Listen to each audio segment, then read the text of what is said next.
Today, let's talk about something I think we can all relate to, the idea of a quiet rise.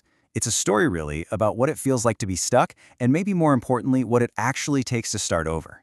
It's not about big, loud moments. It's a journey built on quiet decisions, a lot of unseen effort, and, in the end, totally redefining what winning even means. I mean, have you ever felt that? You're just walking through fog. You're going through the motions, you're seeing the same things, but you have no idea where you're actually going.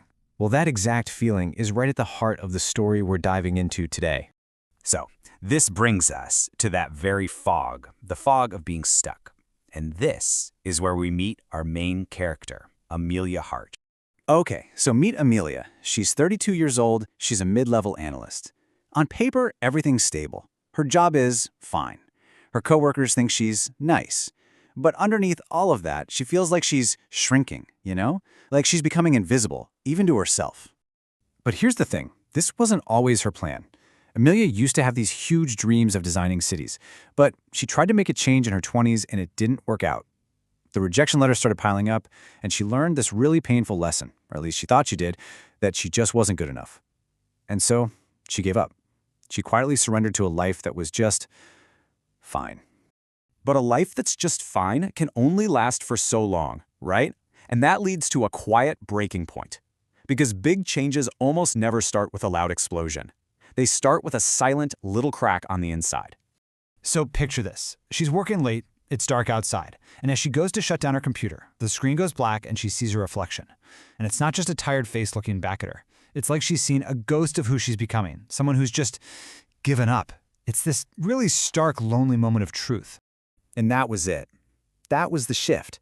For years, the fear of failing was the thing that kept her stuck. But in that moment, this new, way bigger fear just completely took over. The fear of stagnating. The fear of seeing that exact same tired reflection in 5, 10, 20 years. So she's got this new feeling bubbling up inside, and then something happens. On the train ride home, she sees this little girl totally lost in her own world, just sketching buildings in a notepad. And for Amelia, it's like a jolt to the system. It's not jealousy she feels, it's this deep, almost painful longing for that creative spark she used to have. And later that night, looking out her window at the city, she just whispers these 3 words to herself. This isn't some grand announcement, it's a quiet promise, just for her. I'm not done. And that's the real beginning of her story. Okay, but making a promise is one thing. Following through, that's a whole different ballgame. And this next part of her journey is what we're calling the unseen climb, because it's messy, it's hard, and it is anything but glamorous. You know, we love to imagine these life changes are like a movie montage, right? Quick, easy, with great music.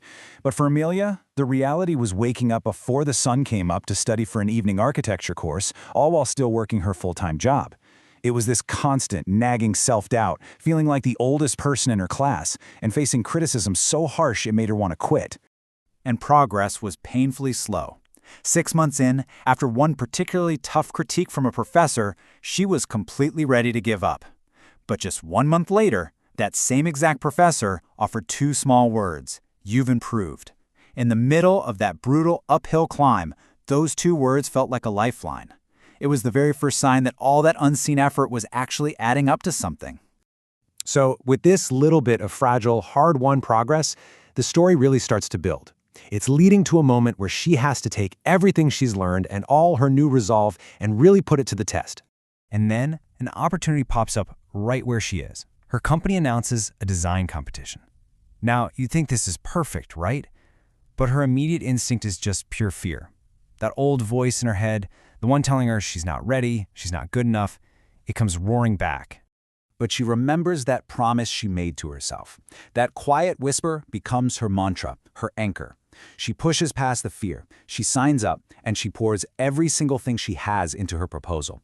Nights blur into mornings, her apartment is covered in sketches, and very slowly, her determination starts to get louder than her fear. And this is the real turning point. She's standing there in front of all the executives, and yeah, her hands are shaking, but her voice, it's steady. For the first time, she's not just trying to impress people, she's sharing ideas that she herself finally believes in. The victory happened right there, in that moment, before anyone even said a word. So this brings us to the final and maybe the most important part of her story, the real victory. Because what success looked like for Amelia, well, it wasn't what you might expect. She didn't win. She came in second. And in any other story, this would be the heartbreaking part, right? But here, it's the setup for the real lesson. See, it didn't even matter. It wasn't the perfection of her design that blew them away. It was her commitment. They saw the work she put in, the passion, the genuine belief. And that was so much more valuable than first place. They didn't just give her a prize, they gave her a real role, a path forward. And this is the core lesson Amelia really learned. Confidence wasn't something she just waited around for. It was something she built, brick by taking action while she was still afraid. It's not about being fearless. It's about being brave enough to move forward with your fear. So, if we break it all down, what are the big takeaways here? Well, first, the real win is just that quiet decision to try. Second, progress is usually invisible while you're in it. You only see it when you look back. You don't have to be the loudest person in the room to be successful. And finally, commitment almost always stands out more than perfection. And ultimately, her story leaves us with this one thought. It's not about having some perfect plan or waiting for the fog to magically clear. It's about looking at that part of yourself, that part that still wants more, that still dreams, and deciding that that person right here, right now, deserves a chance to try.